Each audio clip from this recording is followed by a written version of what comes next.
Hello friends, હું મનાલી ગોસાઈ હાલતા ચાલતા શોર્ટકાસ્ટમાં તમારા બધાનું સ્વાગત કરું છું. યસ ફ્રેન્ડ્સ, તમને બધાને ઉત્સાહ થઈ રહ્યો છે ને કે આજના સેલિબ્રિટી કોણ છે? હું તમને કહું છું એ સેલિબ્રિટી કોણ છે, પણ એની પહેલાં હું એમના વિશે શું કહું તમને. He is not only a director, but he is a producer, he is a writer. એમને માત્ર જ હિન્દી સિનેમા નહીં, બટ એમને ગુજરાતી સિનેમામાં પણ ધૂમ મચાવી દીધી છે. હા, એમના 2 ફિલ્મોના નામ લઈશ ને તો તમને એમ થઈ જશે, ઓહો આ સેલિબ્રિટી. યસ ફ્રેન્ડ્સ, એમને એમનું પિક્ચર જે બનાવ્યું છે એ નામ છે ઓક્સિજન. ઓક્સિજન નામ લેવાથી કંઈક યાદ આવ્યું તમને? Yes friends, it was a really amazing critically praised movie. એ ફિલ્મે ખાલી આપણા ગુજરાતી હિન્દી નહીં, પૂરા દેશમાં ધૂમ મચાવી દીધી. યસ ફ્રેન્ડ્સ, સો હું તમારો વધુ સમય ના લેતા એમને તમારાથી મળાવું છું. And he is none other than Chinmay પુરોહિતજી. હલો, કેમ છો? હાલતા ચાલતા હું હવે હાલી રહ્યો છું અને ચાલી રહ્યો છું. હેલો સર, કેમ છે? એકદમ મજામાં. તમે? Thank you. સૌથી પહેલાં તો જીતેનભાઈને ધન્યવાદ, તને ધન્યવાદ, અને હાલતા ચાલતા પ્રોગ્રામને ધન્યવાદ. હાલતા ચાલતા વાતો ડેફિનેટલી સર. સર, તમારા કરિયરની શરૂઆત તમે ક્યાંથી કરી? કરિયરની શરૂઆત તો આમ જોવા જતા તો યુ નો કે થિયેટર ઇઝ અ બેઝ.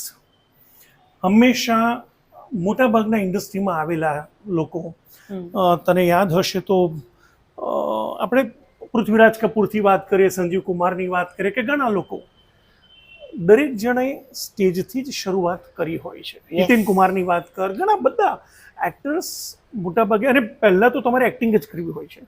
તો બેઝિકલી હું તો એક્ટિંગ કરવા માટે આવ્યો હતો અમદાવાદમાં, નાટકોમાં કામ કરતો હતો, બેકસ્ટેજ કરતો હતો, અને ત્યાંથી કઈ રીતે ખબર પડી કે હું અભિનયની સાથે સાથે જો દિગ્દર્શનમાં જંપલાવીશ તો મજા પડી જશે. અને ડ્રામા ડિપાર્ટમેન્ટ અમદાવાદ ગુજરાત કોલેજમાં અભ્યાસ કરતો હતો, અને મેં એવા નાટકો કર્યા. આ છે કારાગર, વર્ષા ડાલજાનું, જેને best play, best director, best actor એવા ઘણા એવોર્ડ્સ મળ્યા. પછી મેં રાશોમોન ઇઝ અ અકીરા કુરોસાવાની એક બહુ જ ઓસ્કાર એવોર્ડ વિજેતા એક ફિલ્મ છે રાશોમોન. એ રાશોમોનનું કાંતિ મળિયાએ નાટ્ય રૂપાંતર કર્યું હતું જુજવે રૂપ અનંત ભાસે. જોને સારું, કેટલા આઈ થિંક 32-33 વર્ષ પહેલાં કઈ રીતે પહોંચી ગયો હાલતા ચાલતા ખબર ન પડી. કારણ કે એ પણ એટલું અદ્ભુત નાટક કર્યું, એમાં પણ મને ઘણા એવોર્ડ્સ મળ્યા. એટલે આફ્ટર ડુઈંગ ગુડ થિયેટર, મને યાદ છે 94માં ગુજરાત સરકારે એક સરસ મજાનું શરૂ કર્યું હતું, શ્રેષ્ઠ દિગ્દર્શક સહાય યોજના. એટલે ગુજરાતના જે શ્રેષ્ઠ દિગ્દર્શક હોય એમને પૈસા આપીને એમની જોડે નાટક કરાવતા હતા. તે ફર્સ્ટ વર્ષે પણ ગુજરાત સરકારે મને ચૂઝ કરેલો, અને મેં જાલકા નામનું નાટક કર્યું હતું. એટલે એક સરસ ઓબીટ છતાં લોકભોગ્ય જેવા નાટકો કરતા કરતા મને એમ થયું કે હવે મુંબઈ જવું જોઈએ, કારણ કે આ જ ઇન્ડસ્ટ્રીમાં મારે પગભર થવું હતું. મારી ઈચ્છા એવી હતી કે હું જીવનમાં સર્વાઈવ ફક્ત ને ફક્ત આપણી ઇન્ડસ્ટ્રીથી થવું. અને અમદાવાદમાં જ રહીને આ ઇન્ડસ્ટ્રી ઉપર સર્વાઈવ થવું એ થોડું મુશ્કેલ હતું. 95ની વાત છે. અને પછી હું આવ્યો મુંબઈ. અને મને હજુ યાદ છે કે મુંબઈમાં જ્યારે હું આવ્યો ત્યારે પરાગ વિજય દત્ત એકેડમી, મીઠીબાઈ કોલેજ, અને ત્યાં આગળ મને પ્રોફેસર તરીકે, જેમાં હું ડ્રામા શીખવાડવા જતો હતો, અને ધર્મયુદ્ધ નામનું નાટક પણ કર્યું અરવિંદ જોશી સાથે. અને પછી મારી લાઈફમાં કઈ રીતે કુંદન શાહ આવી ગયા. અને કુંદન શાહ મારા મેન્ટર, મારા ગુરુ, જેમણે મારી દુનિયાને જોવાની દ્રષ્ટિ ખોલી, સિનેમાને સમજ્યો. જે માણસે જાને બીધો યારો બનાવી હોય, જે માણસે કભી હા કભી ના બનાવી હોય, એ માણસ જેમણે નુક્કડ, આ બધી સિરિયલ જેમણે કરી હોય એમની પાસે તમે શીખી શકો એવું સૌભાગ્ય બહુ ઓછા લોકોને સાંપડે છે. જે મને સાંપડ્યું મુંબઈમાં આવીને તરત જ, અને બસ પછી દુનિયામાં રમતો ગયો. ક્યા વાત હે, વેરી નાઇસ. બીકોઝ નુક્કડ ને એ બધી તો હજુ બી આપણે લોકો એ બધીની વાતો કરતા હોઈએ છીએ, બીકોઝ એ તો અલગ જ હતું. તમે તમારા ઓક્સિજન મૂવી જે બનાવી, એ કોન્સેપ્ટ તમને ક્યાં એમ લાગ્યો કે આ કરવું જોઈએ? અને આમાં થયું તો શું, સાચું કહું તો મારી મમ્મી જોડે મારા મમ્મી પપ્પા વિદ્યાનગર આણંદ રહે છે, અને મા દીકરાને ઝઘડાઓ થાય. તો હું 2007માં કંઈ ગયો હતો ને કંઈ મમ્મી કહ્યું આમ નહીં આમ કરવું, ચાલ મમ્મી તને નહીં ખબર પડે, તો મમ્મી કંઈ બોલી બધું મળે, હા મા બાપ માર્કેટમાં ના મળે, તો હું બોલ્યો અરે ના કેમ મળે છે, કાલ ઉઠીને મળી પણ શકે. અને એ બોલીનું ટ્રેનમાં બેસીને નીકળી ગયો તો મને શું આ તું શું બોલી ગયો, મા બાપ પણ માર્કેટમાં મળી શકે, સારો કન્સેપ્ટ છે યાર, આના ઉપર કંઈ લખ ને. 2007થી લખવાનું શરૂ કર્યું, અને 2017માં એટલે 10 વર્ષ લાગે એ ફિલ્મને લખતા. કારણ કે બહુ યુનિક કન્સેપ્ટ હતો, જેમ તે જોયું છે એ પ્રમાણે દુનિયાએ પણ જે રીતે એને વધાવી છે. તો સિનેમાએ મને ઓક્સિજન એ રીતે દિમાગમાં આવ્યું કે દુનિયામાં ઓક્સિજનની કમી જો હોય, માણસ શ્વાસ ન લઈ શકે તો કેવું એક સેકન્ડમાં હેપતાઈ જાય છે. તો પ્રેમનો પણ ઓક્સિજન ન મળે, સંબંધનો ઓક્સિજન ન મળે તો કેટલો અંદર દુધવાતો હોય છે. બહુ જ એ દ્વિધાને કહેવાની કોશિશ હતી ઓક્સિજન. તો મનાલી આજ બધી વાતો છે લાઈફની, આપણી રંગમંચની, ટેલિવિઝનની, સિનેમાની, એની તો મજા છે. પણ યાર મારી ઓફિસના કોરિડોરમાં હાલતા ફરતા આપણે વાતો કરી રહ્યા છીએ, થોડી બેસીને વાતો થઈ શકે આ પ્રોગ્રામમાં? ડેફિનેટલી થઈ શકે. કેમ જીતેનભાઈને ઓકે છે ને? બધાને ઓકે છે sir. Yes, welcome to my office Gusman studios. Thank you. મને થયું કે હાલતા ફરતા તો બહુ વાતો કરી, હવે થોડી બેસીને વાતો કરીએ. Definitely sir. સર તમારા હરેક કોન્સેપ્ટ બહુ જ અલગ હોય છે, એ બધી લખવાની પ્રેરણા તમને ક્યાંથી મળે છે? હું તને સાચું કહું તો મેં હમણાં જ બહાર વાત કરી એમ કે મારા જે મેન્ટર હતા, જેમની પાસેથી હું શીખ્યો, બેઝિકલી તો હું પહેલાં તો એટલું કહીશ કે હું લેખક હતો જ નહીં, હું માત્ર એક દિગ્દર્શક હતો. મેં જેટલા પણ નાટકો કર્યા છે એ બધા બીજાના લખેલા નાટકો કર્યા. એના પછી મેં ટેલિવિઝન સિરિયલ્સ ને બધું કર્યું. ત્યારથી ધીરે ધીરે લખવાનું જે શરૂ થયું ને બધું કુંદન શાહ તરફથી કઈ રીતે એ કેમિસ્ટ્રી શીખી ગયો, કઈ રીતે એ વિજ્ઞાન શીખી ગયો લખવાનું, એ બહુ જ અદ્ભુત માસ્ટર હતા એમ કહી શકાય. એ જે રીતે એમણે જે ટ્રેનિંગ આપી છે મને, એ 7-8 વર્ષ કુંદન શાહ આજે પણ એમને યાદ કરું છું. આ દુનિયામાં નથી રહ્યા, પણ એ જો મારા જીવનમાં ન આવ્યા હોત તો જે આ બધું જે નવી રચનાઓ કે નવી વાત હું કરી શકું છું, અને એ પણ સૂક્ષ્મતાથી, એ ન કરી શકત. તો હંમેશા મને એવો વિચાર આવ્યો હતો કે બહુ સરસ એક વાત હતી કે અમે કંઈક ડિસ્કસ થતું હતું, ત્યાં કહ્યું કે કોને કોને તે વાંચ્યા છે, શેક્સપિયરને, બર્નાર્ડ શોને કોને વાંચ્યા છે? તો એમાં વાંચ્યા હતા બધાને, પણ મેં કહ્યું એનાથી શું ફરક પડે છે? એટલે મેં ત્યારે એવો સવાલ પૂછ્યો હતો. રણજીત કપૂર બહુ મોટા રાઇટર છે, એમને મેં કહ્યું શેક્સપિયરે કોને વાંચ્યા તો ખબર છે? કે શેક્સપિયરો વાંચતા નથી, શેક્સપિયરો ક્રિએટ કરે છે. તો સમથિંગ લાઈક ધેટ. તો ત્યારથી મારા મનમાં હંમેશા એવું હતું કે હંમેશા નવું ક્રિએટ કરવું દુનિયામાં, કંઈક નવી વાત આપવી, તો હંમેશા, અને એવું કંઈ નવું દુનિયાના લોકોને જોઈને, એમને ઓબ્ઝર્વ કરીને, સંબંધોને ઓબ્ઝર્વ કરીને, પરિસ્થિતિને ઓબ્ઝર્વ કરીને કુતૂહલતા જન્મે છે મનમાં. કુતૂહલતા જે જન્મે છે એનાથી આશ્ચર્ય થાય છે, આશ્ચર્ય થાય છે એટલે પ્રશ્ન આવે છે, અને પ્રશ્ન ઊભો થાય છે એટલે વાર્તા લખાય છે. ક્યા વાત હે, ક્યા વાત હે. અને હંમેશા હું મારી વાર્તા કોઈ ક્યારેય પણ મેં એવું નથી વિચારતો કે એક હતો એક રાજા ને એક હતો રાણી ને પછી આ થયું. મારામાં વાર્તા તત્વ કેરેક્ટરના થ્રુ આવે છે, અને એટલા માટે થોડું અઘરું પડે છે, કારણ કે દુનિયાએ પણ આ બધું બહુ ઓછું જોયું છે, આવી રચનાઓ. એ લોકો બીબા ઢાળ પદ્ધતિમાં થતી વાર્તાઓ, અને એક હતો રાજા ને એક હતી રાણી ને પછી સુખ થયું ને પછી દુઃખ થયું, આવું બધું વધારે જોતા આવ્યા છે. તો આ નવી કેમિસ્ટ્રી જે પ્રમાણે હું ગૂંથું છું કેરેક્ટર્સને, હમ પણ આ રીતે મેં કહ્યું ને, કુતૂહલ, વિસ્મય, આશ્ચર્ય અને પ્રશ્ન, આ 4 વસ્તુ ભેગા થાય એટલે નવી કહાનીનો જન્મ થાય.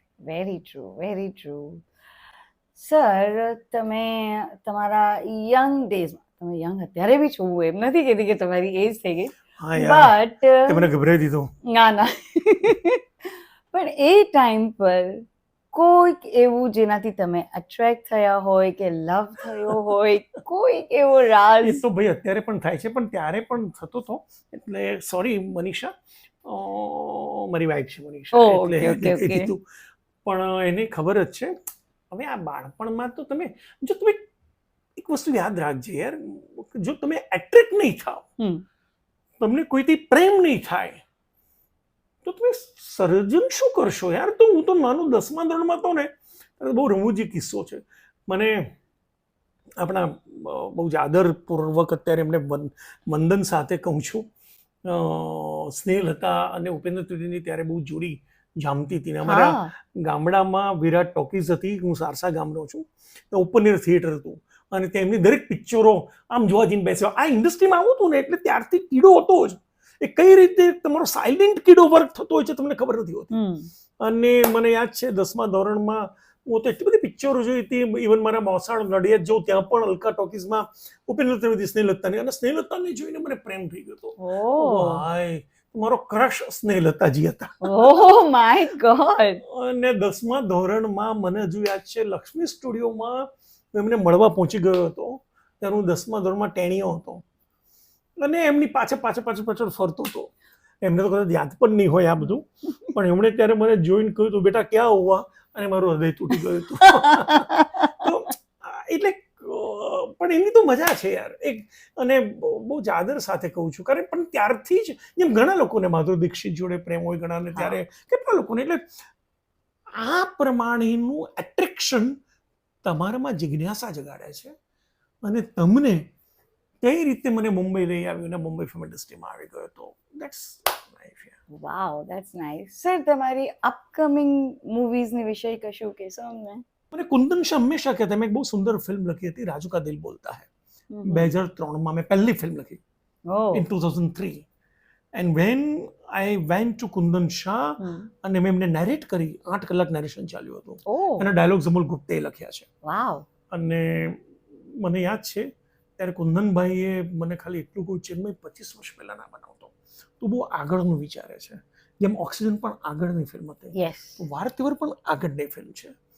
તો આવી ફિલ્મો બનાવવાની જે મજા આવી છે, એનો ક્રશ હવે આવનારી મારી ફિલ્મમાં જે મારા હૃદયથી એકદમ અંદર છે, હૃદયની વધારે નજીક છે, અને મને એમ લાગે છે કે એક સરસ મજાની કોશિશ કરી છે સ્ત્રીની સંવેદનાને વાચા આપવાની. ઓકે. અને ફિલ્મનું નામ છે જલેબી રોક્સ. ઓ. જલેબી રોક્સ, જેમાં વંદના પાઠક છે, માનવ ગોહેલ છે, નિમેશ ટેલીપ્રાય દેસાઈ છે, દીપક ઘીવાલા છે, ભાવિની જાની, કૌશાંબી ભટ્ટ, મુરલી પટેલ, ઘણા બધા છે. પણ મેઇન એક 50 વર્ષની હાઉસવાઈફની વાત છે.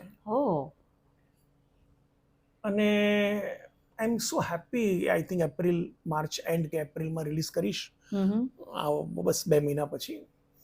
પણ જલેબી રોક્સ બનાવવાનું એ કઈ રીતે લખાઈ ગઈ, એમાં વંદનાબેનનો અભિનય, પહેલી વાર અત્યાર સુધી કોઈ સિનેમામાં સેન્ટર પોઈન્ટ મેનોપોઝનો આવ્યો નથી.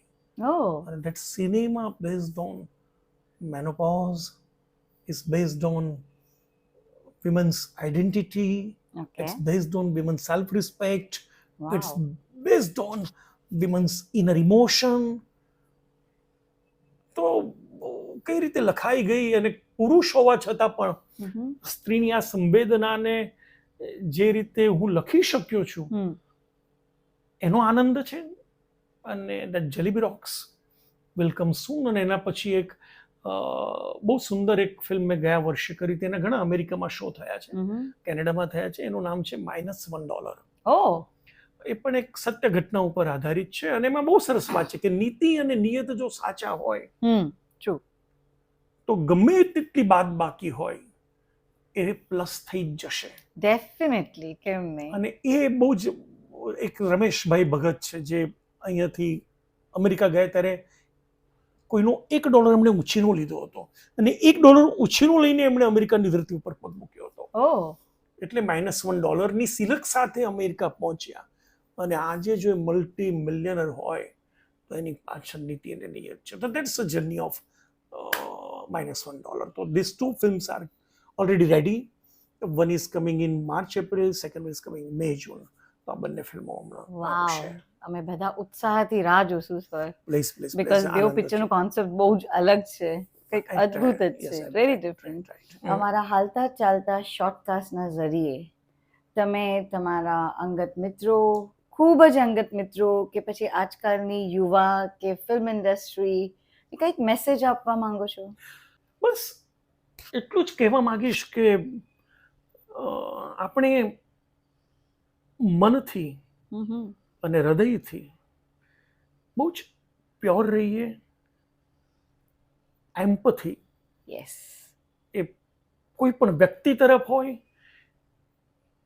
કોઈ પણ પ્રાણી ઉપર હોય કે જીવ ઉપર, વનસ્પતિ ઉપર, કશા ઉપર, હું તો કહું છું પથ્થર ઉપર પણ જો કરુણા રાખીશું તો એ પથ્થર ક્યારે આપણને ઠોકર નહીં લાગવા દે.